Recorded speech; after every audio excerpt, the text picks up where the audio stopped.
Si vous avez une Bible, je vous encourage, je vous invite à l'ouvrir dans le livre de Psaumes. C'est juste au milieu de la Bible. Si vous ne commencez pas trop à la Bible, c'est juste au milieu. Le livre de Psaumes, chapitre 119. Et dans le chapitre 119, nous allons lire un verset, c'est le verset 45. En fait, aujourd'hui, on va lire plusieurs versets. Alors, si vous voulez nous accompagner, si vous voulez juste entendre, moi, je vais les lire tous. Mais on va commencer par celui-là. Je marcherai au large parce que j'ai recherché tes commandements. Je marcherai au large parce que j'ai recherché tes commandements.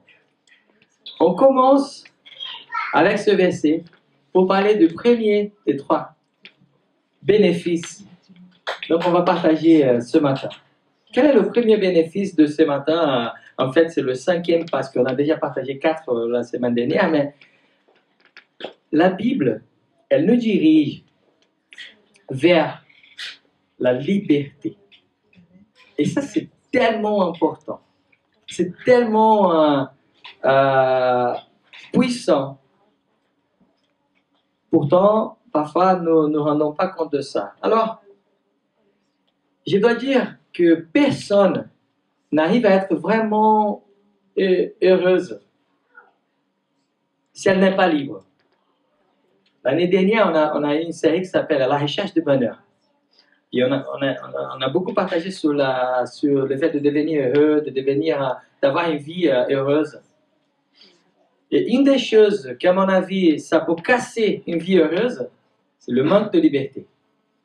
C'est pas possible de vivre une vie tellement heureuse sans avoir la vraie liberté.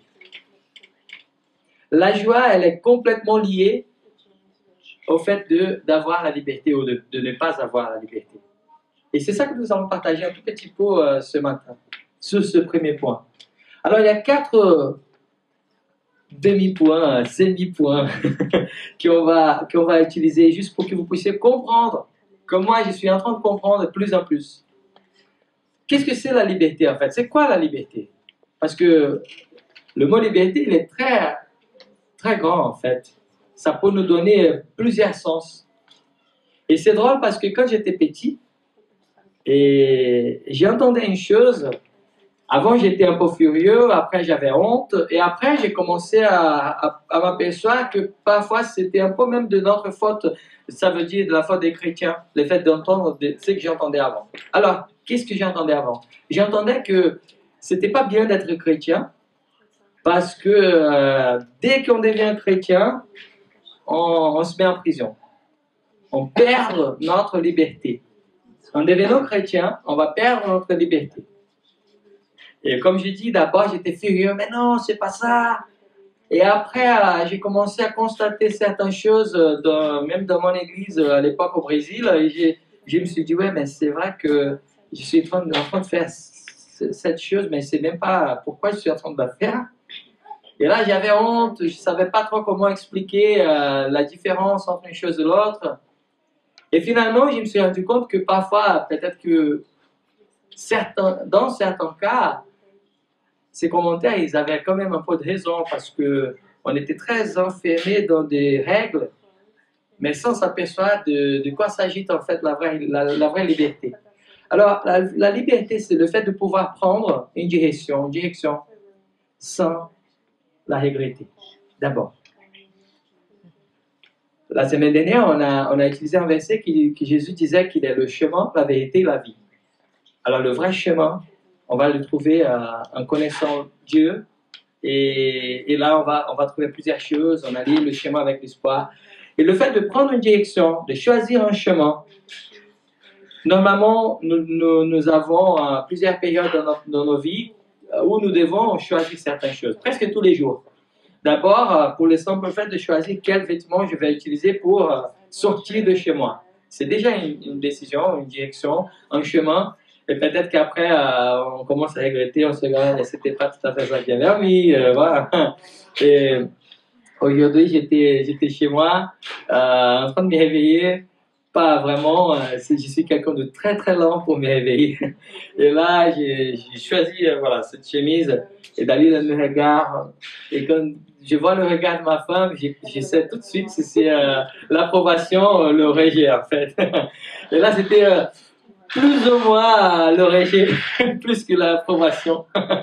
Et elle me regarde et dit, mais ça va pas trop parce que tu vois, elle n'est pas très bien passée, quoi. Tu es sûr? Elle dit, ouais, laisse tomber, c'est bon. Et après, on doit toujours faire attention. Et après, on regarde dans le schéma, ouais, peut-être que j'aurais dû changer de chemise. Et c'est toujours les petites directions qu'on va prendre, parfois très simples. Mais après, soit on va les regretter, soit on va être super fiers. Bien sûr qu'on rigole avec des choses très petites, mais dans la vie, on a plusieurs choses beaucoup plus lourdes et un plus qui vont nous provoquer pas mal de conséquences. Et là, on voit la liberté ou la manque de liberté en jeu. Alors, le fait de pouvoir choisir, prendre une direction sans regretter, c'est quelque chose de très important pour qu'on sache si on est libre ou pas. Deuxièmement, c'est le fait d'être authentique aussi. C'est le fait de vivre une vie sans être trop préoccupé sur le fait de ce que tout le monde va penser de moi-même. Et malheureusement, ça, c'est pas évident. Parce que la mode, la télé, plusieurs choses sont en train de dicter les règles de notre société d'aujourd'hui. Mais ce que je trouve drôle, bizarre, c'est qu'il y a un cycle. Toujours. On ne se rend pas compte de ça, mais toujours il y a un cycle. Moi, je regardais les photos de mes parents avec des vêtements des années 70, 60. Et à l'époque, je trouvais super drôle. Je me disais, mais comment vous arrivez à utiliser des choses comme ça? Comment vous vous habillez comme ça? Et là, quand j'étais adolescent, c'était pas question de m'habiller comme ça parce que des pantalons un peu bizarres, des chemises. Mais finalement, quelques années plus tard, la tendance de la mode, c'était de revenir. Et là, ils ont trouvé un super bon mot, le rétro. Tout était de rétro, même dans le niveau déco à la maison. Tout était rétro. Et là, ce qui était un peu presque en train d'aller à la poubelle est devenu hyper cher. Elle est devenue hyper recherchée parce que les personnes elles disent, ah non, mais il faut chercher. Il a les bréchants, on dit bréchants en français, comment on dit, des magasins qui vendent des vêtements d'occasion, j'ai oublié le nom, mais bon. Il y en a sur Paris, en fait, il y en a plusieurs qui s'appellent Kilo Shop. C'est super sympa. Hein? Ouais, je sais pas comment on appelle ça, mais bon.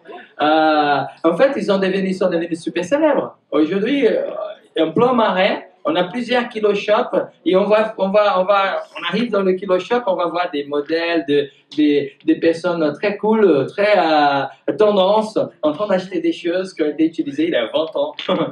Et c'est devenu super beau. Et c'est bizarre comme au milieu de ces cycles, c'était presque poubelle, et après ça devient super. Et dans quelques années, peut-être que ça va devenir aussi quelque chose très à l'écart en fait de la mode. Et on est toujours dirigé par ces tendances, et voilà. La liberté, c'est le fait de vivre une vie authentique, un peu aussi de tout ça. La liberté, c'est le fait de ne pas avoir besoin d'être guidé, voilà, encore une fois, par la mode, de ne pas être obligé. Et là, je dois dire que même dans l'environnement des églises, si vous êtes chrétien, vous allez comprendre peut-être un peu plus ça, on n'est pas obligé d'être cool. Aujourd'hui, ce que nous cherchons partout dans des églises même, c'est des églises cool. Ça veut dire des églises où il y a de la musique qui est cool.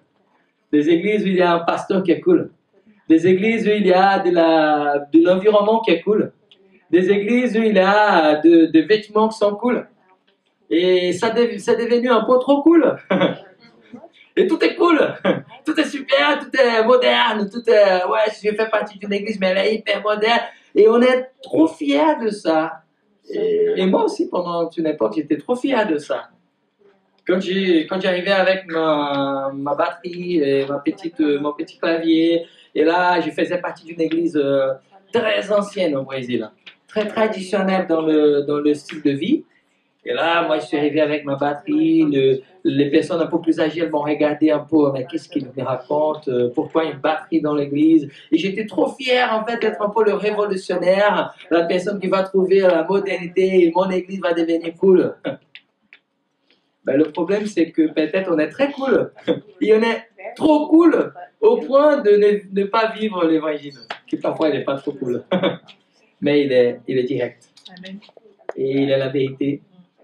Et la liberté, la vraie liberté, c'est le fait d'avoir beaucoup de joie en train de suivre quelque chose qui est direct, qui est profonde, qui parfois va devenir super cool, mais parfois va nous casser un peu l'air cool et va nous dire, écoutez, c'est pas ça. Et là, aujourd'hui, malheureusement, dans des environnements d'église, on cherche ça. On cherche la modernité, on cherche et je ne suis pas du tout contre ça. Moi, je suis quelqu'un de très, très, très technologique, on va dire. J'aime bien la technologie. Tout ce qu'elle peut nous apporter, tout ce qu'on peut avoir avec la technologie. Au niveau informatique, au niveau téléphone, c'est incroyable. Moi, une fois, j'étais en train de remercier Dieu et à Steve Jobs aussi pour le fait de l'iPhone exister, en fait. Moi, je suis quelqu'un qui aime bien ça. Il y a certaines personnes qui, pour eux, ça veut dire pas grand-chose, mais moi, j'aime bien mon iPhone. Il est tellement utile. On peut faire pas mal de choses avec ça. Mais je dis ça parce que je ne suis pas contre la modernité, bien le contraire. Bien le contraire. Mais la vérité, c'est que plus on voit la Bible, plus on cherche quel est le sens de liberté que la Bible nous montre, plus on met moins de priorités sur certaines choses et plus de priorités sur d'autres choses. Je vous donne juste un exemple. Juste un exemple. Je disais ça tout à l'heure, il y a quelques jours, j'étais en train de partager avec un ami. Moi, je suis musicien. Et j'ai choisi la musique comme mon métier. Et c'était quelque chose pendant une période très importante pour moi, même trop importante pour moi. Moi, j'ai commencé à sortir avec Dalila, et moi, je pensais qu'à mes cymbales, en fait. Pas trop à Dalila. Et ça nous a fait très, très mal. Pendant 2 ans, on a vécu comme ça. Et ma priorité de vie, c'était... Il y en avait 2, en fait. C'était mes cymbales, mes instruments de musique, et ma planche à voile. Je l'aimais bien aussi. Et après, ma vie, le reste de ma vie. Et finalement, Dalila, elle a dit, mais on arrête ici. Et là, j'ai commencé à m'apercevoir de telles bêtises que j'étais en train de faire. On est resté presque 7 mois complètement éloignés l'un de l'autre. Elle ne voulait même pas savoir que j'existais. Et là, 7 mois plus tard, je me suis rendu compte de la grande bêtise que j'allais faire si je laisse tomber avec la femme la plus belle et sympa du monde. Et là, je me suis dit, non, il faut changer. Et là, j'ai commencé à changer certaines choses. Et là, on a recommencé et finalement, on se marie. Et c'est toujours comme ça, en fait. Ma musique, elle était très, très, très prioritaire dans ma vie. Et moi, j'ai justifié avec beaucoup de choses dans la Bible que la musique, elle était trop importante. Et moi, j'y crois tellement à ce qu'on vit dans le domaine de l'adoration. Par contre, si on voit la vie de Jésus qui est la personne qu'on doit suivre le plus, le bon exemple, et j'ai commencé à chercher dans la vie de Jésus, tout le Nouveau Testament, où était la musique. Et j'étais un peu inquiet parce que je ne la trouvais pas, en fait. Je regarde, je tourne, je vois des pages, et je ne vois pas de musique. Il n'y a pas de musique, ils ne chantaient pas. Et au moins, j'imagine qu'ils étaient en train de chanter, mais ce n'était pas une priorité au point d'être écrit dans la Bible. Et finalement, je trouve un seul verset, même pas une phrase entière. C'était juste la moitié d'une phrase, que pas de musique. Dans le Nouveau Testament. Et j'étais inquiet, j'ai dit, mais mon Dieu. Et vous savez où ça se trouve, je vais vous dire. Alors, juste avant, Jésus, il y a toute une histoire, bon, Jésus, juste avant d'aller comment on dit en français, à la montagne des Olives, au mont des Olives, au mont des Oliviers, juste avant, ça veut dire juste avant de la fin de sa vie entière, avant d'être trahi par Jude, avant d'être mis en prison, avant de toute la souffrance, juste avant, un tout petit verset, il nous dit, Bon, ils ont chanté un chant. Et Jésus est parti au mont des Oliviers. C'était tout. Et là, je me suis dit, non, non, mais c'est pas vrai. Et là, j'avais envie d'écrire le nouveau évangile selon Gustavo parce qu'il faut mettre plus de musique. Mais il n'y en a pas. Mais là, j'ai commencé à voir, mais est-ce que je mets trop de priorité dans une chose qui parfois, ce n'est pas vraiment la priorité de ma vie? C'est fort, ça. Et ça, il y a tout à voir avec liberté, ça. Parce que, quatrièmement, c'est le fait de voir toutes les choses, bonnes et mauvaises, et de pouvoir dire oui, ou sinon non, à chacune d'elles. Ça, c'est extrêmement important. Parce que là, ça vient... j'ai commencé à réfléchir sur les commentaires que je vous disais tout à l'heure. Mes amis qui me disaient, ouais, vous êtes chrétien, vous devenez un peu en prison à cause de ça. Vous êtes plus libre de tout, vous allez devoir suivre des règles, machin. Mais non. En fait, c'est tout à fait ça. La vraie liberté que la Bible nous montre, c'est le fait de pouvoir tout faire. Mais tout faire. Quand je dis tout, c'est tout. Et là, je rentre dans le domaine de ce que nous, chrétiens, on considère un péché selon la Bible. On a le droit de le faire. On a le droit de sortir d'ici ce matin et faire, j'espère pas, mais faire n'importe quoi. On est libre de faire ça. Et la vraie liberté selon la Bible, c'est le fait de voir et de se dire, alors que j'ai cette option, alors que j'ai deux choses devant moi, mais je vais choisir celle-là. Et là, j'ai commencé à me demander, par exemple, vous savez, moi, j'ai pas mal d'amis qui ne sont pas chrétiens, la majorité d'entre mes amis, même en France, au Brésil, et j'ai commencé à voir ils avaient pas mal de dépendance. Parfois, ils fumaient de la cigarette, parfois, ils utilisaient des drogues, parfois, c'est de l'alcool, parfois, c'était de la dépendance d'Internet, de Facebook. Facebook est devenu une vraie dépendance aujourd'hui. Ça, c'est dingue. C'est incroyable comme quelque chose de très technologique, de très moderne, est devenu parmi plusieurs personnes une vraie dépendance. Au point de devenir quelque chose qui fait vraiment partie de la vie de la personne. Elle doit rentrer, elle doit chercher, elle doit mettre elle veut faire un commentaire, elle doit dire qu'elle a aimé certaines choses, sinon la vie, elle n'est pas assez belle. Et là, je me suis dit, mais non, mais attendez. En fait, la vraie liberté, c'est moi qui l'ai. Parce que je peux faire tout ce que mes amis sont en train de faire. Je peux prendre une cigarette et commencer à fumer. Je peux prendre une bière. Je peux prendre du whisky et boire jusqu'à être très bu, très ivre. Et je peux le faire. Mais quand je commence à demander à certains amis qui sont tellement dépendants de certaines choses, est-ce que tu peux arrêter de faire ça tout de suite, aujourd'hui même? Et là, ils ont dit non, je n'arrive pas. J'ai déjà essayé plusieurs fois. Mais je n'arrive pas avec ma dépendance, je n'arrive pas à arrêter de faire ci, de faire cela. Et là, j'ai commencé à voir, waouh, il y a une liberté que je ne me rendais même pas compte qu'elle existe. Mais où on va trouver cette liberté? On vient de dire, je vais marcher au large, je serai complètement libre parce que j'ai recherché tes commandements. Quand on commence à voir les règles qu'on trouve dans la Bible, parce que la Bible, elle a aussi un livre qui parle de la loi. Il y a une loi, il y a une façon correcte, selon la Bible, de vivre. Mais quand on essaye, c'est ça le problème de plusieurs églises, et là on rentre trop dans la loi, quand on essaye de vivre la loi sans d'abord comprendre qu'est-ce que c'est la vraie liberté, et sans d'abord comprendre que le fait de faire ce que je suis en train de faire, c'est pas parce que je suis obligé, mais bien le contraire, parce que je suis complètement libre. Et moi, j'ai choisi de faire ça. Là, on commence à vivre le vrai évangile, selon moi.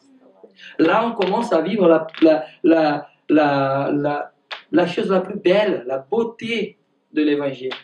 C'est le fait de voir. Et comment on va trouver ça? C'est pas juste avec le pasteur Gustavo. C'est pas juste avec l'église Bonne Nouvelle, parce que si on pense que la Bible elle est tellement importante, le fait de la recevoir, on va dire entre guillemets, une toute petite portion, 1h30, une fois par semaine, on va être bien mal nourri. Mais on commence à voir plusieurs versets dans la Bible. 2 Corinthiens, c'était une lettre que Paul a écrite à une église qui avait commencé dans la ville de Corinthe.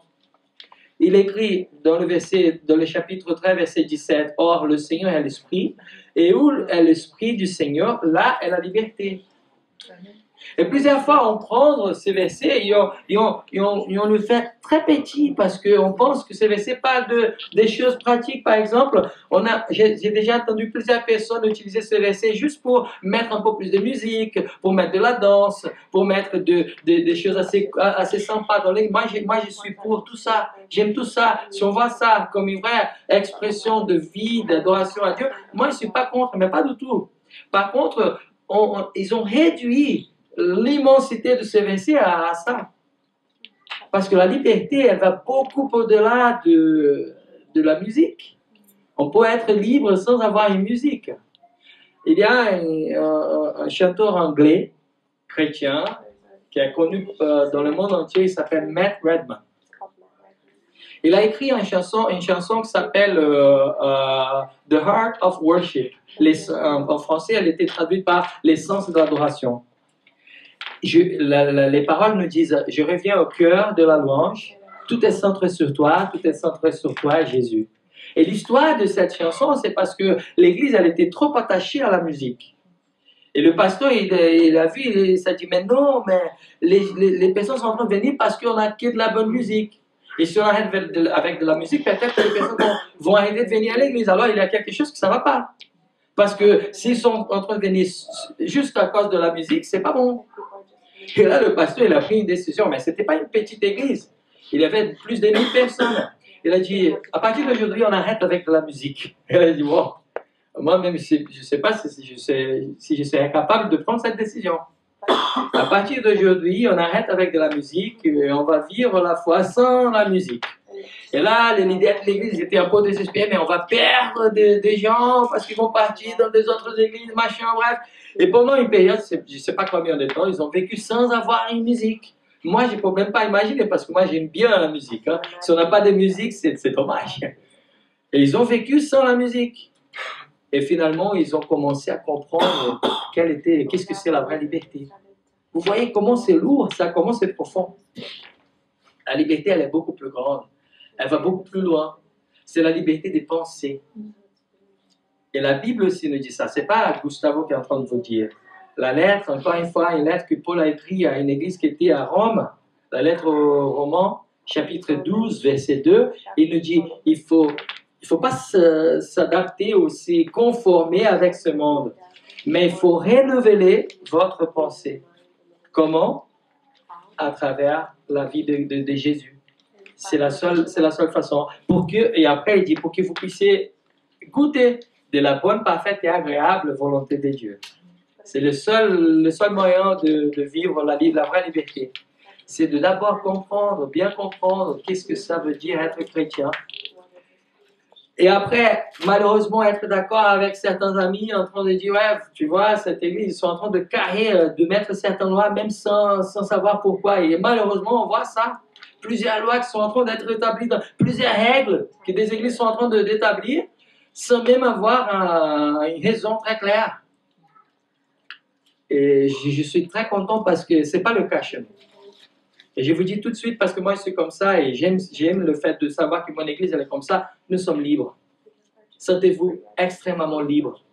Mais libres pour vivre une vie très belle, remplie d'options, remplie de chemins, remplie de directions. Par contre, il faut savoir que la vraie liberté, c'est celle-là, c'est quand vous prenez une direction sans avoir à régler après. Et là, ce n'est pas le pasteur qui sera tous les jours en train de vous appeler oh, « fais pas ci, fais pas ça ». Non, ce n'est pas ça le but d'une église. « Fais pas ci, fais pas ça ». Ça, c'est une chanson française, non, très connue. Mais assez révolutionnaire, en tout cas. Mais ce n'est pas notre désir. Bien le contraire. Notre désir, c'est de vous libérer en tant qu'église. De dire « allez-y ». Il faut vivre la liberté. En sachant qu'il y a une parole de vie. Quel est le deuxième point de ce matin? Je vais juste lire encore un verset parce qu'on parle de la Bible, il faut lire le livre de Jean, chapitre 8. encore une fois, Jésus est en train de parler au peuple juif qui était très, très attaché à une loi, mais pas trop attaché à ce qui compte, à la vraie vie avec Dieu. Et Jésus il dit donc aux Juifs, chapitre 8, verset 31-32, « Si vous demeurez dans ma parole, vous êtes véritablement mes disciples, et vous connaîtrez la vérité, et la vérité vous affranchira. » Ça veut dire, la vérité va vous rendre libre. Le seul moyen de devenir libre, c'est de connaître la Bible. Le seul moyen de vivre une vie avec plein de liberté, sans regret, c'est le fait de connaître la Bible. Et après, on va être libre de choisir et de vivre une vie tellement pertinente dans cette planète, mais remplie de Dieu. Deuxième chose, deuxième bénéfice que la parole, que la Bible nous donne, elle va nous donner beaucoup de sagesse, alors que nous sommes simples. Parce que toujours, moi, je pensais que la sagesse, elle était donnée à toute la noblesse, la noblesse, comment on dit, la noblesse. La sagesse était un cadeau qui n'était pas distribué à tout le monde. La sagesse était une chose, à mon avis avant, hein, je pensais comme ça. La sagesse, elle était quelque chose pour certaines personnes, pas pour tous. Et la Bible ne montre pas ça, heureusement. Psaume, encore une fois, chapitre 19, verset 8, va nous dire, la loi de l'Éternel, elle est parfaite. Elle restaure l'âme. On a déjà parlé sur ça parce que parfois nous avons besoin d'être restaurés. Le témoignage de l'Éternel est sûr, il donne de la sagesse aux simples. Et là, je me suis dit, ah, là c'est moi, je suis simple. Je suis quelqu'un de très simple en fait. Ma vie, elle est comme ça, c'est un peu un livre ouvert, heureusement. Je suis simple, je suis comme je suis ici. Si je descends, malheureusement, il y a plusieurs personnes qui, quand elles ont un poste, pas tout à fait le pasteur, mais quand elles deviennent quelque chose dans une organisation, une association, quoi que ce soit, elles deviennent un peu trop fières, trop orgueilleux. Et ça, c'est pas bon. Heureusement que je me considère, en tout cas, moi, je me considère quelqu'un de très simple. Ce que je vis ici, je dois vivre en dehors, et je dois vivre 24 sur 24. Et quand j'ai lu ça pour la toute première fois, je dis, ah, ça c'est pour moi. La sagesse, je peux l'avoir aussi. Mais comment... Certaines questions pour qu'on puisse réfléchir sur ce deuxième point, la sagesse pour nous. Parce que ça, c'est quelque chose qui a beaucoup de valeur. Hein. Je pense que nous tous, on a envie d'être sages. En tout cas, ma mère, elle me disait tous les jours, quand j'étais petit, sois sage, sois sage. Et on doit devenir sage, mais dans tous les niveaux. Mais c'est quoi la réussite alors? C'est quoi la sagesse? Comment devenir sage? On a discuté dimanche dernier que la réussite, selon le monde, dans le sens de la réussite financière, la réussite de devenir une célébrité, peut nous ramener à presque rien. On voit plusieurs cas de comédiens, de personnes, de célébrités, des personnes qui ont devenu très connues, des pop stars, qui sont en train de se suicider, d'être tellement dépendants des drogues parce qu'ils ont trouvé un vide encore plus grand que celui qu'ils avaient avant. Alors la réussite sans quelque chose derrière, c'est à rien. Moi, j'ai un ami au Brésil il avait une fortune, il a construit une fortune, il était le propriétaire de la plus grande compagnie de bus de Rio et São Paulo, c'était énorme. Et finalement, il a pris fin à sa vie, il s'est suicidé parce que la vie, elle n'était pas belle. Alors qu'il avait tout. Il avait un triplex devant la plage de Copacabana, c'est pas quelque chose, il était vraiment... Et après, elle a déménagé, parce que c'est vrai que la plage de Copacabana au Brésil, elle est très, très connue. Mais il y a une plage juste à côté qui c'est encore mieux, pour les Brésiliens, on les connaît, qui s'appelle Ipanema. Et après, il a déménagé, il a acheté un duplex à Ipanema, alors c'était encore mieux. Et finalement, ça ne sert pas à grand chose. La sagesse, c'est le fait aussi de prendre de bonnes décisions. Elle est aussi liée avec la liberté. La Bible, elle ne répond pas à toutes nos questions sur notre vie, en fait. Il n'y a pas, d'une manière directe, un verset pour chaque question qu'on peut se poser dans la Bible. On ne va pas trouver 1 million de versets pour chaque détail de notre vie. Est-ce que je dois accepter cet emploi ou celui-ci ou celui-là? Est-ce que je dois faire... Parfois, on ne va pas lire dans la Bible, Gustavo, tu dois faire ça. Bon, ça serait beaucoup plus simple, hein, mais on n'a pas ça. Et par contre, la Bible, elle nous parle d'une chose beaucoup plus grande, qui va nous faire devenir quelqu'un qui vivre ça, c'est la sagesse.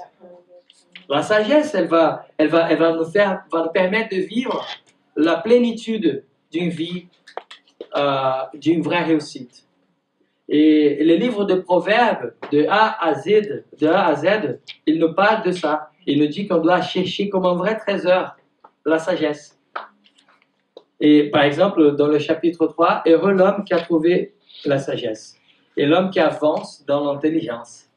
Et ça, c'est quelque chose de très important. Mais comment on va trouver la sagesse? Avec le verset qu'on est en train de lire. La loi de l'Éternel est parfaite. Elle restaure l'homme et elle donne de la sagesse aux simples. Ça veut dire qu'il y a un seul moyen de devenir sage. La vraie sagesse, c'est de bien connaître la Bible. Bien connaître la loi de l'Éternel. Pourquoi on n'est pas trop sage? On va voir ça dans le troisième bénéfice, mais je vais déjà commencer. Parce que parfois, on connaît juste un tout petit parti de la parole de Dieu. On ne connaît pas très bien la Bible. On lit juste certains versets qui sont assez connus, qui sont assez, qui sont assez diffusés un peu partout. Et on pense que la Bible, elle est là, elle est ça, elle est juste ça. Et parfois, et plusieurs moments dans notre vie, on ne va pas avoir une réponse pour certaines choses. Et comme on ne connaît pas la Bible comme une chose entière, comme un livre qui va de A à Z et qui ne, comment on dit ça, qui ne rentre pas en conflit avec elle-même. Parce que le problème, c'est que parfois, on prend une toute petite partie de la Bible et on fait de ça notre vie. Avec ça, je vais vivre.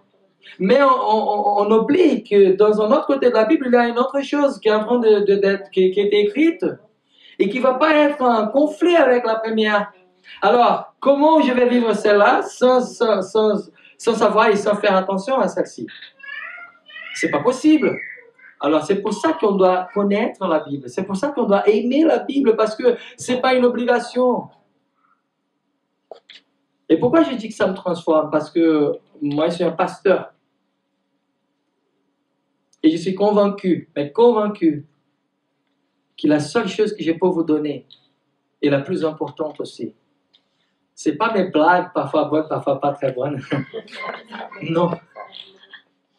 La seule chose que je peux vous apporter, mais qui va durer, se trouve dans la Bible. Et plus je commence à lire, plus je continue à lire la Bible, plus je vois qu'elle est vraie, et plus je tombe amoureux pour elle. Et plus j'ai envie de la partager. Nous ne serons pas, peut-être que j'espère que je ne vais pas vous décevoir, mais peut-être que pour certains, ça sera une petite déception. Nous, en tant qu'Église, notre vision, elle n'est pas de faire 1000 événements par mois et de remplir notre agenda qui est déjà assez rempli avec le boulot, dodo, travail, maison, ménage, tout ça, famille, et de remplir avec une centaine d'activités pour qu'on puisse être fier. Là, on est en train de faire ci, de faire ça. Non. Et je dis même pas malheureusement pas. Non, parce que heureusement, je vous dis comme ça. Notre vrai désir, ce n'est pas de vous offrir 1 milliard d'activités pour qu'on devienne super fatigué et pour qu'on puisse penser à l'église plus que dans notre famille et après notre famille devient même faible. Non. Mon vrai désir, c'est de voir dans certaines années une église simple, pratique et pertinente. Mais pertinente, quand je dis à l'extérieur de ça, d'ici. Pas dans cette belle cave qui est super belle, mais c'est toujours une cave. À l'extérieur pertinente. Et pour cela, il n'y a pas un autre moyen, sinon celui de vous dire, la Bible, elle est le mode d'emploi d'un chrétien. Ma femme, elle n'a pas l'habitude de lire des modes d'emploi. En fait, elle déteste les modes d'emploi. Et moi, je les aime bien. Pourquoi? Parce que moi, je détestais aussi avant. Et comme j'aime bien la technologie, après avoir lu un mode d'emploi de A à Z, je me suis rendu compte que je pourrais faire beaucoup plus de choses avec ce que j'avais en main. Parfois, j'avais un portable, par exemple. Parfois, j'avais une télé, sinon un ordinateur. Et là, j'étais en train de lire le mode d'emploi, mais après, je me suis... vous savez, je vais me débrouiller moi-même, je connais un peu l'informatique, voilà, machin. Et on arrive. Mais finalement, on va bloquer d'une heure à l'autre. Ou sinon, on va même savoir qu'on est bloqué parce qu'on va penser que ça arrive à la fin de ce que l'objet peut nous donner.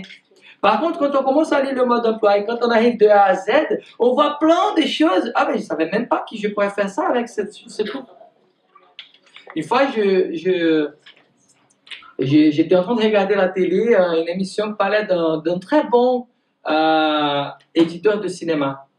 Mais très très bon dans le niveau de special effects. Comment on dit ça en français? Des effets spéciaux. Ouais.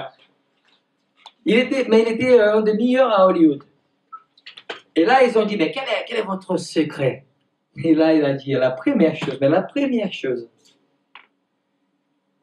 c'est qu'il faut connaître le logiciel que vous avez choisi, mais de A à Z. Il faut que le logiciel que vous êtes en train d'utiliser, ça a l'air simple, hein? Mais il faut que le logiciel que vous êtes en train d'utiliser soit presque invisible devant vous et ce que vous avez envie de créer. Ça veut dire qu'il faut étudier chaque détail, chaque outil de ce logiciel, chaque moment, chaque chose qu'il peut vous offrir pour que vous puissiez profiter de 200% de ce qu'il a et pour que toute la créativité que vous avez soit libre. Et vous ne perdez pas votre temps en train de chercher comment vous arrivez à la mettre en pratique avec le logiciel. Et c'est ça la Bible, hein? C'est ça la vie chrétienne. Si on a la Bible à moitié, on n'a pas la plénitude de vie et on n'arrive pas à être sage. Et là, j'ai vu, c'est comme un joueur de hockey sur la glace. C'est la même chose. S'il est en train de penser comment je dois marcher sur la glace avec mes patins. S'il est en train de penser ça, c'est mort. Hein. Le match, c'est perdu. Parce qu'il ne va même pas arriver à jouer. Il faut que ça soit invisible. Il faut que ça puisse faire partie de son pied. Il faut que ça soit quelque chose de très très naturel pour qu'il puisse exprimer ses habilités en fait en tant que joueur. C'est ça la Bible. Il faut qu'on puisse vivre la Bible, mais qu'elle soit tellement à l'intérieur de nous et qu'on l'aime tellement jusqu'au point de devenir vraiment sage. C'est ça la sagesse. Et c'est ça le fait de... Comment la trouver? En lisant la Bible, en connaissant la Bible de A à Z, pour ne pas se perdre dans un côté ou l'autre. Et finalement, le troisième point, bénéfice, ça veut dire le septième parce qu'on a eu 4. Alors, nous croyons que Dieu il existe. Si nous croyons que Dieu il existe, moi j'y crois aussi parce que la Bible nous dit que le diable il existe aussi. Je crois vraiment à ça. Et je crois que son vrai désir, c'est de détruire tout ce qui peut nous rendre joyeux et heureux. Et toutes sortes de victoires qu'on peut avoir. Le diable, il va essayer de détruire ça. De détruire à 100%. Je crois à ça. Par contre, il y a une différence entre croire et avoir peur. Parce que c'est ça le problème. Une chose que je pense que c'est vraiment dommage, c'est le fait de voir certaines églises qui parlent plus du diable que de Dieu. Comme si le diable il était même plus puissant que Dieu.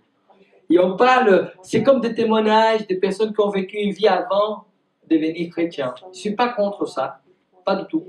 Mais j'ai un peu de recul par rapport à ça. Pourquoi? Parce que parfois, on a le danger de valoriser, entre guillemets, plus l'ancienne vie de cette personne que la nouvelle.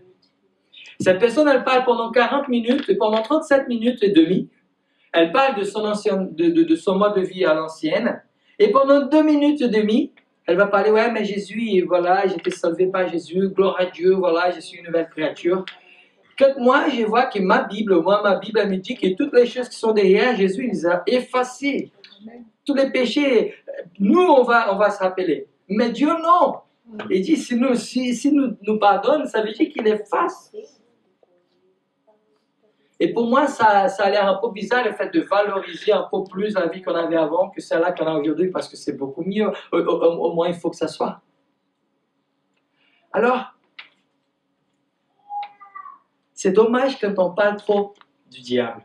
Tu sais qu'il a fait, tu sais qu'il a vécu, tu sais qu'on a vécu avec lui, machin, bref. Mais c'est dommage aussi quand on n'en parle pas, parce qu'il existe. Et c'est ça aussi, de côté qu'il a envie de voir dans des églises. Ouais, une église, tu ne fais pas très attention, et comme ça, ils peuvent faire ce qu'ils veulent, sans être trop occupés.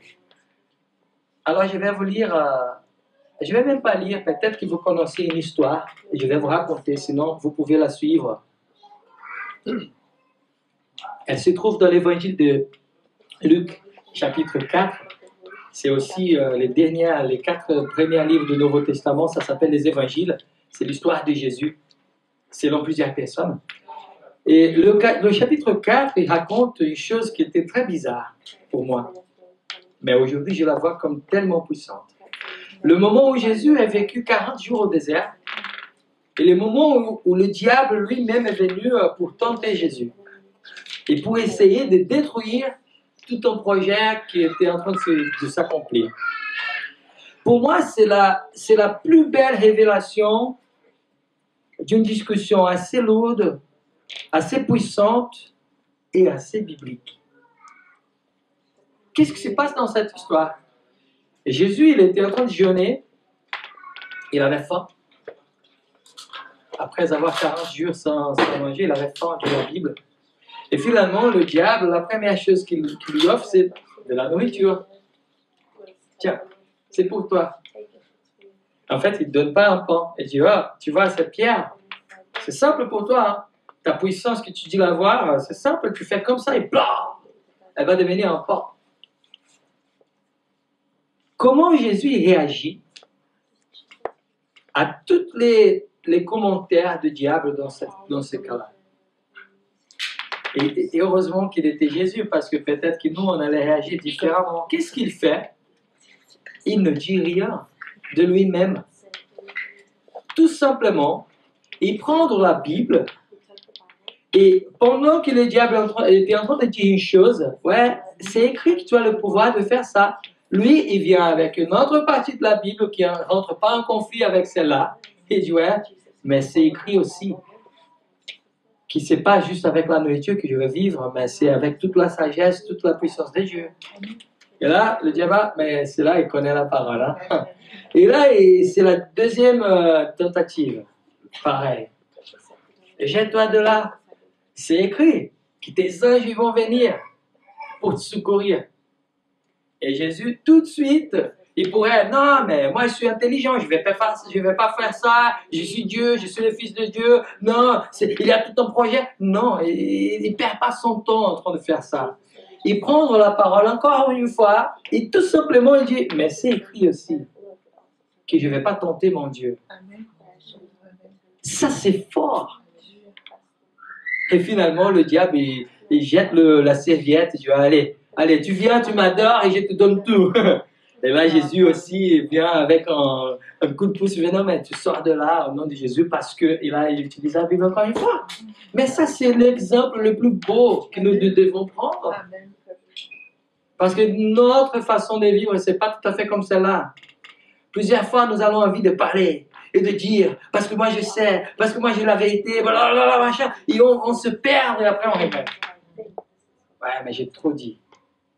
Quand plusieurs fois, il faut tout simplement connaître la Bible.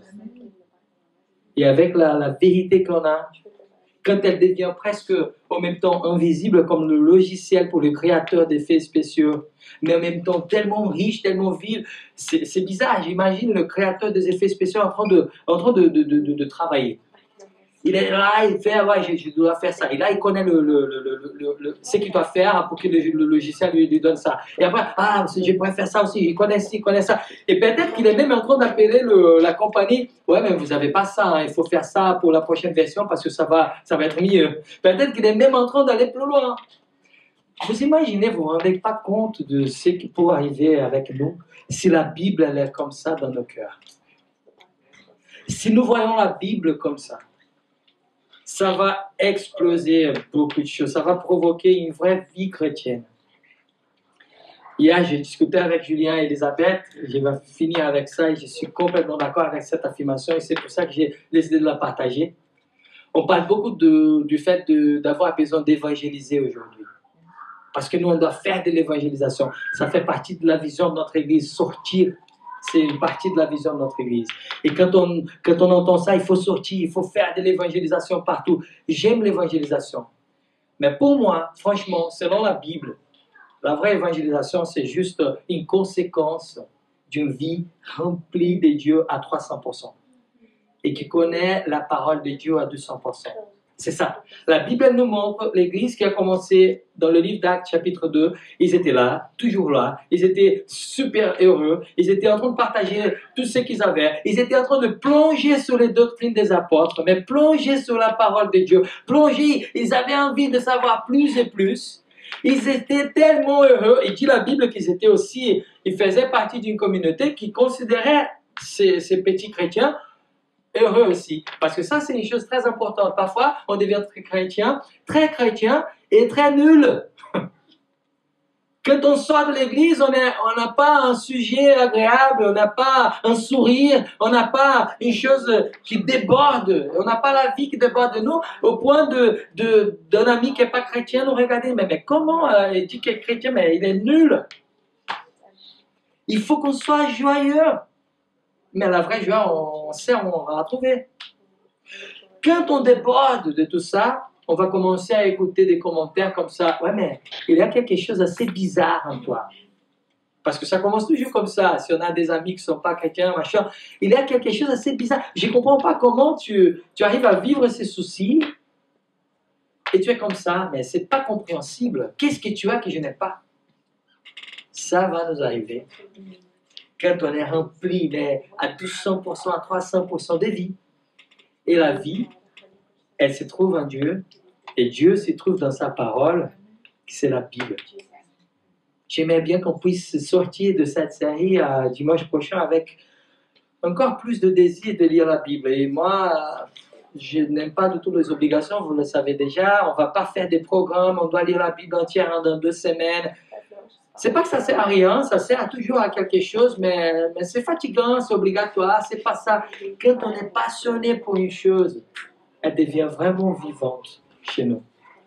Et la conséquence de ça, là, on va voir l'évangélisation. La Bible a dit que jour après jour, Dieu y rajoutait des personnes à cette communauté. C'était pas la communauté qui allait dans des endroits pour prêcher l'évangile, machin. Non, ils étaient en train de vivre l'évangile, plus que prêcher. Ils vivaient. Et jour après jour, Pâques. C'était comme les poissons qui sautent dans les bateaux. Pas les bateaux qui sont en train de pêcher. C'était des poissons en train de sauter dans les bateaux et les pêcheurs, ils se regardent. Mais qu'est-ce qui se passe? C'est ça, mais c'est ça la beauté de l'évangile.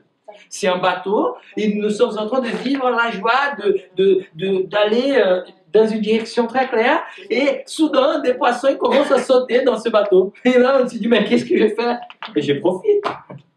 C'est ça la beauté de l'évangile.